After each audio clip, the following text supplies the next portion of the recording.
পাঁচ ওয়াক্ত নামাজ কালাম পড়ে এরপরেও জাহান্নামে যাবে যারা, তারা হলো 17 শ্রেণীর লোক। আমরা এক নজরে আবারও বলে দিচ্ছি, হারাম খাদ্য যে গ্রহণ করে, 1, 2 আত্মীয়তার সম্পর্ক ছিন্ন করে যে, নাম্বার 3 প্রতিবেশীকে যে কষ্ট দেয়, নাম্বার 4 মা বাবার অবাধ্য সন্তান, মা বাবার কথা শোনে না সে, নাম্বার 5 উগ্র মেজাজি, টেড়া, গোয়ার, সবাইকে দমায় রাখে, এই টাইপের লোক।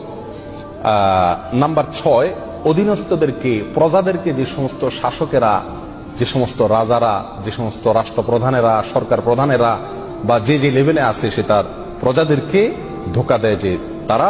নাম্বার 7 অন্যের সম্পদকে অন্যায়ভাবে আত্মসাৎকারী ব্যক্তি। নাম্বার 8 উপকার করে কারোর খোঁটা দেয় যে ব্যক্তি, সে জান্নাতে যাবে না।